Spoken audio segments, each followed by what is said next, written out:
Hello guys, for this video, sasaglit kami sa hospital sa Trondheim at yung asawa ko ay may check-up. Ayan guys. So waiting kami sa ferry. So ganyan yung ferry dito guys. So malamig pa rin pero maganda yung panahon ha. Samahan namin si Mr. Tapos titingin na rin ako ng, alam niyo yan, yung summer jacket ni Anakis. Dito guys, ay naku po. Meron pang summer, may pang winter. Tapos every year nagpapalit si Bebe. Siyempre lumalaki siya. Ayan, titingin na rin kami nun at wala pa pala siya nun. So ayan guys, ang Roro dito. Roro ba yung tawag niya sa Pilipinas? Pero sasakay na rin kami. Ayan. Ayan naman si Bebe.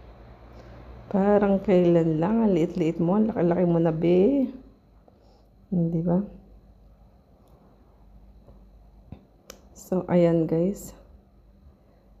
Ganito guys ang itsura niyan sa loob. Dapat maliit lang yung boat, pero siguro mini-maintenance yung isa, pero ito yung yung isa pa. Ayan. Dati mas maliit dito yung boat na ginagamit. Ang gamit naming car is hindi yung camping car kasi one day lang naman para mas mabilis. Yan. So, ang bayad namin is 99 kroner pala.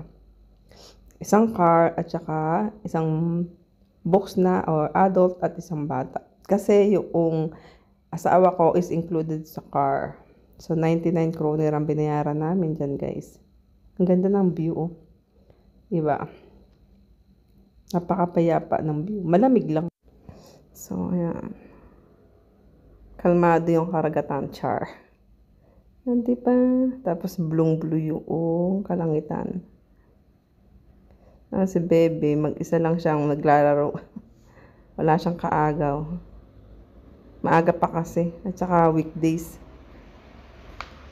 Hindi pa, guys.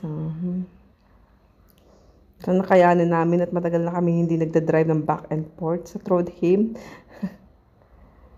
Ng isang araw lang. Oh my God. So, ayan guys. Oh, ha? Okay. Gabi, enjoy mo lang ang labas, diba? And then, weather. Sobrang ganda ng weather guys that time. Kahit malamig. Enjoy. Pero ako guys, ang sarap ng pahinga ko. So, sa likod na ako umuupo guys. Kasi nga, si Bebe para hindi siya mainip. Okay lang naman sa akin yun. Ang ganda ng weather oh. Taga-abot lang ng gusto nilang kainin, snack, drink. So, di ba? Trondheim. Tagal na rin kami hindi napupunta ng sentro ah.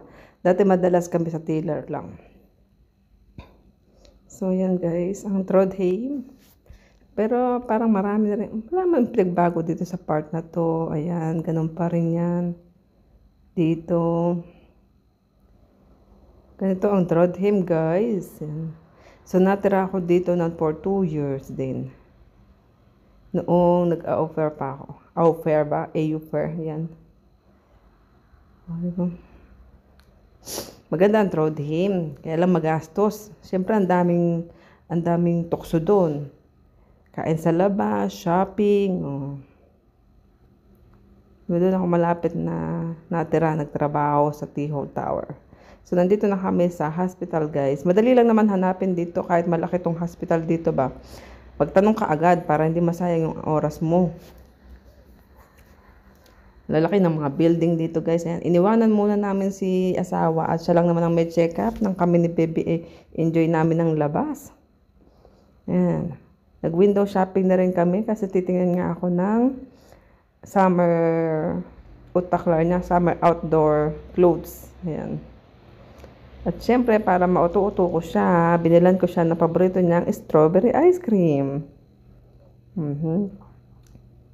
Ayan. So, yan. Nandito kami sa Trondheim Tour. Yan. And then, yung pauwi na, guys. Hindi naman kami masyadong namili at Wala nga kami masyadong planong mamili ngayon. Yan, dito na kami kumain. O, kita niyo ba? Sa Liz Fabricen. Liz Fabric ba yan? Mga sandwich. American style. So, ayan guys. Ito yung pauwi na. Talagang balikan lang talaga guys. Nang mabago lang din ng environment ni baby. At syempre, nagtitipid at magastos yung bakasyon namin this year. Pabalik naman na kami dito, guys. At napagod. Anong oras na kami nakauwi? Alas 9. Alas 9 na kami nakauwi. Oh my God.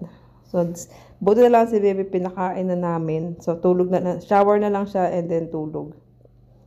At hindi naman siya nagdrama or hindi siya nag-iiyak. Ayan. So, ayan guys. Sa likod ako umuupo. At nang hindi mainip si baby, okay lang naman sa akin yan guys. Taga-abot ng mga drinks nila, ng mga ng mga pagkain just in case. So, diba? Assistant ang dating. Pero okay lang yan. As long as tahimik ang lahat, okay lang yan guys. Magpapaalila ako sa kanila. Char. Diba? Okay lang naman dito sa likod guys. Ayan o. Diba? Pakit-kit lang tayo dyan. Ayan yung mga drinks nila, pagkain. Dapat lagi may dala at nang hindi mapamahal. Then, sumaglit din pala kami sa Burger King Levanger kasi maganda yung playground ba dun, malaki. Ayan. So, yun talagang pinakahabol namin mag-ina. Kaya sumabay na rin kami sa mister ko. So, nakarating kami dyan 10 a.m. na. So, wala pang masyadong tao. Kami pa lang ang first customer. Ayan guys. Kaya mag-isa siya.